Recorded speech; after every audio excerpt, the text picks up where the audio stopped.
अतीकुर रहमान साहब मौजूद हैं, उनका तारुफ राना शाहिद नसीम साहब एडवोकेट लाइब्रेरी सेक्रेटरी करवाएंगे।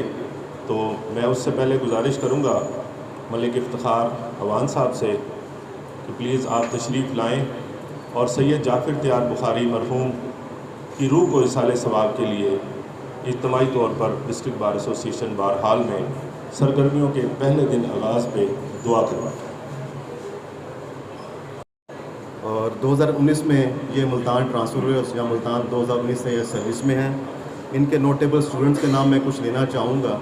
वही मेरे ख़्याल में एक उस्ताद को सबसे बेहतरीन तारुफ जो होता है वो उसके शागिर्द होते हैं। तो मुल्तान से जो इनके शागिर्द रहे हैं, सबसे पहले जनाब इशरत अब्बास साहब। ऑब्जेक्टिव लॉ है। ऑब्जेक्टिव लॉ आपको प्रूफ एंड प्रोसीजर देता है। प्रूफ के लिए आपके पास कानून शहादत मौजूद है जिस पे आज हमारा लेक्चर है, और प्रोसीजर की मेन दो किताबें CRPC और CPC हैं, एक क्रिमिनल के लिए एक सिविल के लिए। सबसे अहम चीज़ है कि मैं चाहता हूं कि आप लोगों को ये बताऊं अपने 10 साल तजर्बे से कि लॉ पढ़ा कैसे जाता है, ताकि उसके बाद जब हम QSO पढ़े तो समझ आए, हमें याद रहे। पढ़ लेना कोई मुश्किल नहीं है, law is a common sense. Almost जितने बैठे वकील भाई इन सबको पता है लॉ, लेकिन याद रहना असल चीज़ है। लॉ का पढ़ के डिग्री लेके आ जाना है हम नहीं, हमें याद रहे। जब ज़रूरत हो तो हमें बुक्स का सहारा ना लेना पड़े, हमें मुँह ज़बानी याद हो। तो हाउ टू स्टडी लॉ, ये इससे थोड़ा सा अहम है। तो लॉ के अंदर 2 सवाल सबसे कीमती हैं। एक है व्हाट इज़ लॉ, कि कानून क्या है, जैसे law is a common sense. दूसरा है वेयर इज़ लॉ। तो आप में से कोई ये बताना चाहेगा कि कौन सा सवाल ज़्यादा अहम है, वेदर व्हाट इज़ लॉ और वेयर इज़ लॉ? एनीबडी? क्या फ़र्क है व्हाट इज़ लॉ और वेयर इज़ लॉ में? क्या फ़र्क देंगे कि वेयर इज़ लॉ वाले को क्या कहेंगे, व्हाट इज़ लॉ वाले को कॉमनली अब क्या नाम देंगे?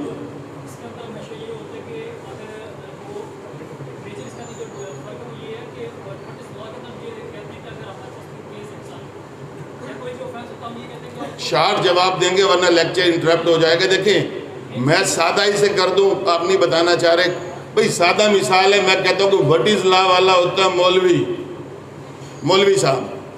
वेयर इज़ लॉ वाले को हम कहते हैं मुफ्ती। जो कुरान और हदीस के रेफरेंस से बोलता है उसे मुफ्ती कहते हैं, आलिम दीन कहते हैं, स्कॉलर कहते हैं, सुनना पसंद करते हैं। जो सिर्फ लॉ की बातें करे वो मौलवी की तरह जुम्मे के खुतबे में भी एंड पे पहुँचते हैं, जब अजान के बाद शुरू तकबीर होने लग जाए।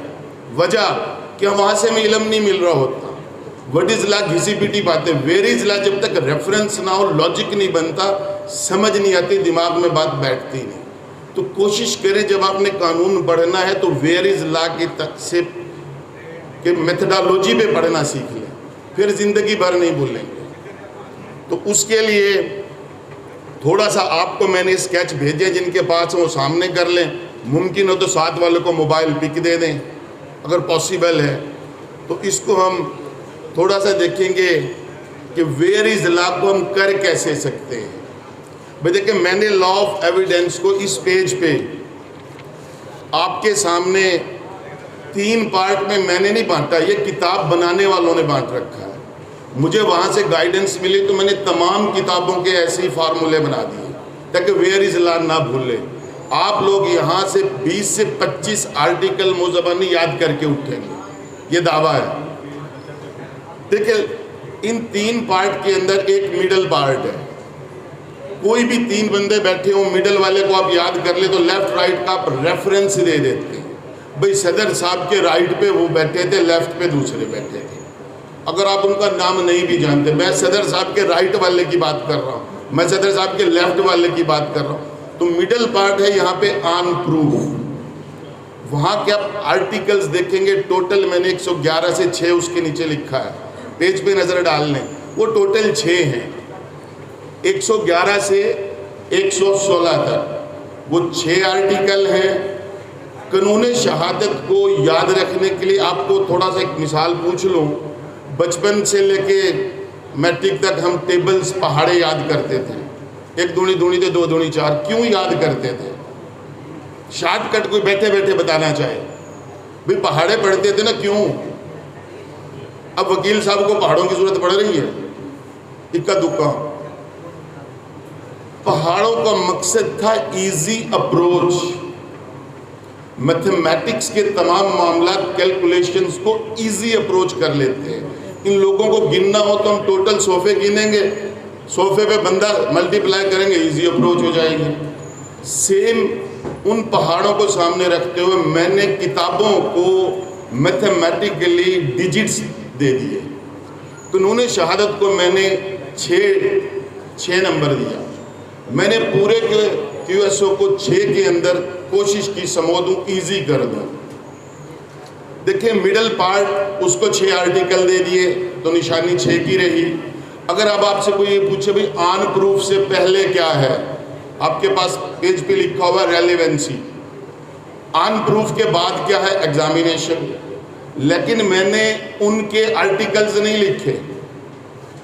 तो अगर आपसे मैं पूछ लूं कि रेलेवेंसी कहाँ पे है, इस पेज के मुताबिक कौन से आर्टिकल्स रेलेवेंसी को डील करेंगे, पेज से हटके कोई डिजिट नहीं बोलना, पेज में रहना है, डिजिट इन्हीं में से बोलना है कि रेलेवेंसी कहाँ है। सॉरी, किताब में यार लिखा हुआ है, इस पे पार्ट 1 सारा रेलेवेंसी है और मिडल वाले 2 आर्टिकल मैंने लिख रखे हैं। तो वेरी सिंपल, 111 से पहले सारी रेलेवेंसी है। डिजिट ये 2 याद करेंगे, जितने ज़्यादा बोलेंगे उतने भूलते चले जाएंगे। मैंने टोटल 4 लिखे हैं, उन्हीं में बोलूँगा मेन स्केच में शुरू में। 111 से पहले जितना पढ़ेंगे सारी रेलेवेंसी, 116 के बाद जितना पढ़ेंगे सारा बर्डन एंड एग्जामिनेशन। तो आपको 2 आर्टिकल पूरी किताब का हवाला दे सकते हैं। आपको कोई चीज़ ढूंढनी है, सर्च करनी है, आपको पता होगा भाई 111 से पहले सर्च करनी है, तो कम से कम किताब के 3 हिस्से करने से आसान हो जाएगा। अगर आप इकट्ठी पूरी किताब का बर्डन ले तो आप सर्च नहीं कर पाएंगे, 3 में डिवाइड करें, इजी हो जाएगा। अब इसमें से सबसे अहम है रेलेवेंसी, उसको मैं फिर नीचे लाके उसे भी मैंने ब्रेक कर दिया। उसमें 3 ही चीज़ों का ताल्लुक है हमारी कानून शहादत में, कोई चौथी चीज़ नहीं है। और कानून शहादत बेसिकली 2 अल्फाज का खेल है। रेलेवेंसी ताल्लुक को कहते हैं, इसलिए 3 अल्फाज का ताल्लुक है और बेसिकली 2 अल्फाज का खेल है, उन पे भी मैं बात कर लूँगा। तो जब मैंने इसे तोड़ा तो विटनेस, फैक्ट और एविडेंस, इन 3 का ताल्लुक है। चौथी चीज़ अगर है तो आप बता दीजिएगा, वो इन 3 से मुतल्लिक होगी, डायरेक्टली कोई चौथी चीज़ नहीं है। विटनेस, फैक्ट और एविडेंस। अब आप देखेंगे फैक्ट के नीचे मैंने आर्टिकल्स लिखे हैं, देखिएगा कहाँ से कहाँ तक है फैक्ट्स। 18 to 69 ये 4 मेन आर्टिकल्स याद करने वाला QSO को 6 टुकड़ों में पढ़ा करेगा और उसके लिए सर्च करना मुश्किल नहीं होगा, किताब में से कुछ ढूंढना मुश्किल नहीं होगा। आर्टिकल 4 नहीं भूल के जाइएगा मिनिमम, ये हर बंदा ले जाए, बाकी जिसकी किस्मत ज़्यादा ले जाएगा। तो अब इन 4 आर्टिकल्स ने हमें ये बता दिया कि भी रेलेवेंसी में 18 से पहले विटनेस, 18 to 69 फैक्ट, 69 के बाद एविडेंस के बारे में पढ़ेंगे। शुरू में हमें पता लग गया 111 से पहले रेलेवेंसी, 116 के बाद burden and examination. Is it clear? अच्छा, इससे थोड़ा सा मैंने इसे ऐड करना चाहा कि भाई चले थोड़ा सा और आसान कर दो, तो मैंने फैक्ट को तोड़ दिया। मैंने कहा फैक्ट्स के बारे में आपको पता लग जाए कि फैक्ट जो 18 to 69 है उन्हें कैसे याद करना है। अगर आपको पहले 4 आर्टिकल याद हैं, 6 नाम याद हैं, तो आगे चलना चाहिए, नहीं तो 1 मिनट का वक्फा कर लें, ताकि जो पढ़ा है याद होना चाहिए। ये ना होना कि वो हजम ना, ऊपर से दूसरी डोज मिल जाए। एक नज़र देख लें।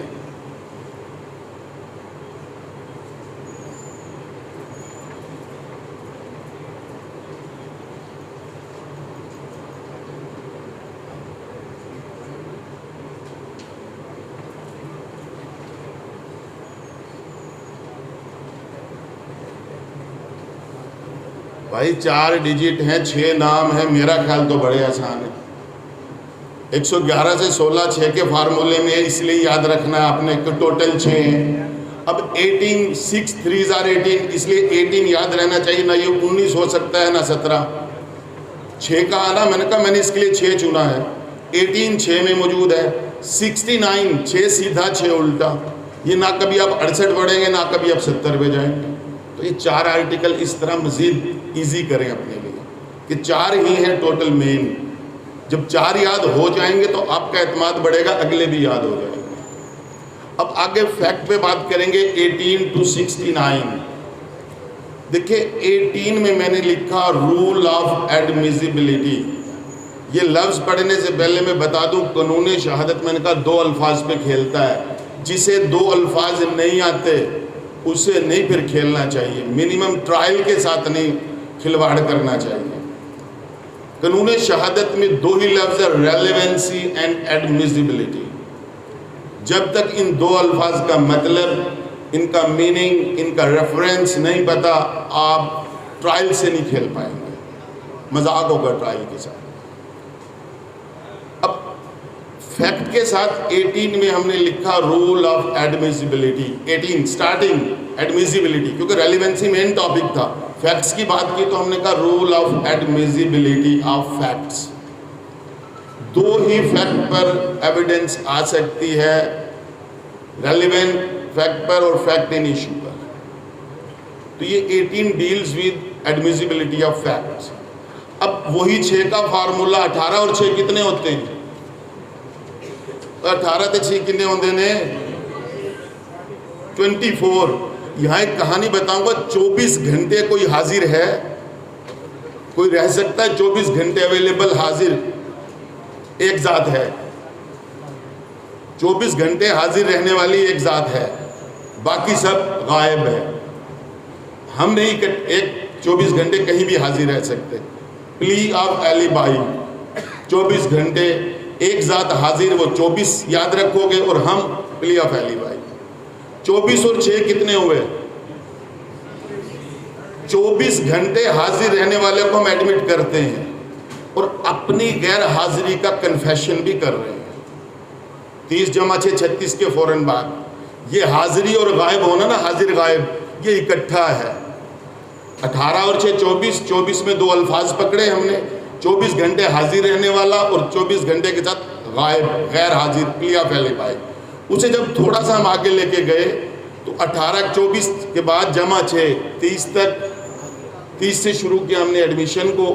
30 जमा 6 36, फौरन बाद 37 जमा 6 43, 18 24 30, वहाँ से फिर एडजेसेंट पढ़ना पड़ा, तो दोनों को इकट्ठे पढ़ना था। हम 6 का गैप दे नहीं सकते थे, तो हमने कहा कि 24 घंटे वाले से हमने एडमिशन ले लिया और अपनी गैर हाजिरी को कन्फेस कर लिया। थोड़ा पानी दीजिए। तो हम यहाँ तक पहुँचे, rule of admissibility, plea of alibi, admission, confession. 18 24 30, 30 जमा 6 36, इसलिए अगला 36 की जगह 37 से 37 जमा 6 43। 43 के बाद हमें कोई काम का टॉपिक नहीं मिल रहा था मुझे फार्मूला बनाने के लिए। मैंने कहा F6 को तोड़ दो, फार्मूला 6 को, F16 पे सवार हो जाओ। एक तीर के निशान से आप नोट करेंगे F16 लिखा हुआ, और आपको पता है कि F16 जमा किया 43 में तो 59 बना, और F16 हम और आप नहीं चला सकते, उसके लिए एक्सपर्ट चाहिए। But this QSO does not deals with those experts। लफ्ज़ मैंने एक्सपर्ट लिख के छोड़ दिया था कि आपको याद रहे कि हम 43 से F16 ऐड करके फार्मूला 16 एक्सपर्ट तक गए। अब एक्सपर्ट के अंदर क्या एक्सपर्ट है? ये ओपिनियन ऑफ एक्सपर्ट है, और ये भी 59 + 6 65 तक जाएगी। और इस पार्ट में आखिरी 4 क्या हैं? किरदार कायम है, कैरेक्टर डील्स करते हैं। लेकिन मैंने कहा 4 किरदार, वैसे तो हम 2 पढ़ते हैं ना, अच्छा बुरा, लेकिन मैं कहता हूँ नहीं, हमारी सोसाइटी में 4 किरदार हैं। वही काम जब हम मेल हजरात करते हैं तो हमारे वालिदैन कहते हैं पुत्र साडा जवान हो गया है। वही गलती अगर हमारी बहनों से, बेटियों से हो जाए तो हम कहते हैं हम बेगैरत हो गए। इसलिए मैं कहता हूँ कैरेक्टर का मेयार दोहरा होने की वजह से 4 किरदार हैं, अच्छे भी 2 तरह के, बुरे भी 2 तरह। तो ये थी methodology to study with where is law. ये सारा जो हमारा 10 मिनट का सेशन था, ये था मेरे एक सवाल का जवाब जो आप सबने प्रेफर किया कि मेन स्टडी है वेयर इज द लॉ। वो आपका यहाँ तक इशारे हो गए, मजीद के लिए कभी दोबारा लेक्चर रख लेंगे। दूसरा सवाल है व्हाट इज द लॉ, जिसके लिए मुझे बुलाया गया, जिसके बारे में मैंने